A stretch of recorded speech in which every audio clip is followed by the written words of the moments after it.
नमस्कार। UP TET विज्ञान का सिलेबस देखकर कई बार लगता है कि ये बहुत बड़ा है, लेकिन सच कहूं तो इसे पार करने का एक सीधा साधा रास्ता है। तो चलिए आज एक ऐसी रणनीति पर बात करते हैं जो तैयारी को न सिर्फ आसान बनाएगी बल्कि सफल भी। यूपी टेट का जो ये विशाल सिलेबस है, उसे देखकर थोड़ा घबराना बहुत स्वाभाविक है। पर चिंता की कोई बात नहीं है। हम यहाँ एक इतनी सीधी और सादी रणनीति पर बात करने वाले हैं जो इस बड़ी चुनौती को छोटे छोटे मैनेजेबल स्टेप्स में तोड़ देगी। देखिए, किसी भी बड़ी इमारत की शुरुआत एक मजबूत नींव से ही होती है ना। यूपी टेट की तैयारी के लिए वो मजबूत नींव है एनसीईआरटी की किताबें। हमारी पूरी रणनीति का ये पहला और सबसे जरूरी कदम है। बिल्कुल, तैयारी का जो कोर है वो यहीं से शुरू होता है। कक्षा 6, 7 और 8 की एनसीईआरटी विज्ञान की किताबें। सिलेबस का ज़्यादातर हिस्सा वो यहीं से कवर हो जाता है। इन किताबों को अगर अच्छी तरह पढ़ लिया तो सारे बेसिक कॉन्सेप्ट्स एकदम क्रिस्टल क्लियर हो जाएंगे। अच्छा, तो चलिए देखते हैं कि सिलेबस के टॉपिक एनसीईआरटी में मिलेंगे कहाँ। फिजिक्स से शुरू करते हैं। यहाँ देखिए, प्रकाश जैसा एक टॉपिक है जो क्लास 6 में शुरू होता है और फिर क्लास 7 और 8 तक उसके कॉन्सेप्ट्स और भी गहरे होते जाते हैं। यही तो खासियत है एनसीईआरटी की। अब जरा जीव विज्ञान पर नजर डालते हैं। यहाँ भी बिल्कुल वही पैटर्न देखने को मिलता है। पोषण जैसा जरूरी टॉपिक क्लास 7 में इतने अच्छे से समझाया गया है और इससे सवाल अक्सर पूछे ही जाते हैं। और आखिर में रसायन विज्ञान, यहाँ भी वही कहानी है। और मजे की बात यह है कि पर्यावरण से जुड़े टॉपिक जैसे वायु और जल प्रदूषण वो भी इन्हीं किताबों में कवर हो जाते हैं। तो मतलब ये बात एकदम साफ है, एनसीईआरटी ही तैयारी की रीढ़ की हड्डी है। ठीक है, तो हमारी नींव तो मजबूत हो गई, लेकिन सवाल ये है कि क्या इतना काफी है? नहीं।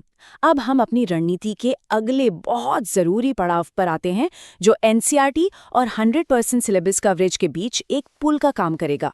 तो एनसीईआरटी काफी क्यों नहीं है, जरा देखिए। बाईं तरफ वो टॉपिक्स हैं जो एनसीईआरटी में अच्छे से दिए गए हैं, लेकिन दाईं तरफ देखिए, कृषि, कंप्यूटर, मानव निर्मित वस्तुएं, ये टॉपिक भी तो सिलेबस का हिस्सा हैं जो एनसीईआरटी में नहीं मिलते। इन्हीं गैप्स को भरने के लिए हमें एससीईआरटी यानी यूपी बोर्ड की किताबों की मदद लेनी होगी।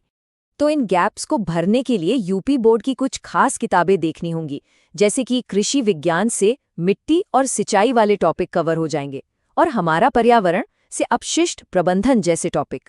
ये वो टॉपिक्स हैं जो दूसरों से आगे निकलने में बहुत मदद करेंगे। अब जब हमारा कंटेंट बेस तैयार हो गया है तो समय है तैयारी को अंतिम रूप देने का, उसे चमकाने का। ये वो स्टेज है जो एक अच्छे स्कोर को एक बेहतरीन स्कोर में बदल देती है, यानी टीचिंग मेथडोलॉजी और एग्जाम प्रैक्टिस। इस नंबर को 10 से 15 इसे बिल्कुल हल्के में नहीं लेना है। परीक्षा में इतने सवाल सीधे सीधे साइंस पेडागोजी से आते हैं, जैसे विज्ञान शिक्षण की प्रकृति, उसकी समस्याएं, मूल्यांकन। ये एक बहुत बड़ा हिस्सा है जिसके लिए अलग से पढ़ाई करनी ही पड़ेगी। तो अब सवाल उठता है कि इन एक्स्ट्रा टॉपिक्स की तैयारी करें कैसे। इसका सबसे अच्छा जवाब है पिछले सालों के क्वेश्चन पेपर्स। जब इन्हें हल करेंगे तो खुद ब खुद समझ आ जाएगा कि कृषि या पेडागोगी जैसे विषयों से असल में किस तरह के सवाल पूछे जाते हैं। तो चलिए अब तक जो भी हमने डिस्कस किया है उन सभी हिस्सों को जोड़कर एक सीधा सादा एक्शन प्लान यानी कि फाइनल रोड मैप तैयार करते हैं। तो सबसे जरूरी बात यह है, ये रहा सफलता का 4 स्टेप वाला ब्लूप्रिंट। स्टेप 1, एनसीईआरटी से अपनी नींव मजबूत करें। स्टेप 2, एससीईआरटी से जो भी टॉपिक्स रह गए हैं उन्हें कवर करें। स्टेप 3, पेडागोजी पर खास ध्यान दें। और स्टेप 4, पिछले सालों के पेपर से जंप कर प्रैक्टिस करें। बस ये कंप्लीट स्ट्रैटेजी है। तो ये बात हमेशा याद रखिएगा, एनसीईआरटी नींव को तो मजबूत बना देगा, इसमें कोई शक नहीं है, लेकिन 100% सिलेबस कवर करने और असल सफलता पाने के लिए यूपी बोर्ड की किताबों और पिछले पेपर्स की मदद लेनी ही होगी। तो अब जब ये साफ सुथरा रोड मैप सामने है, सवाल ये है कि तैयारी का सबसे पहला कदम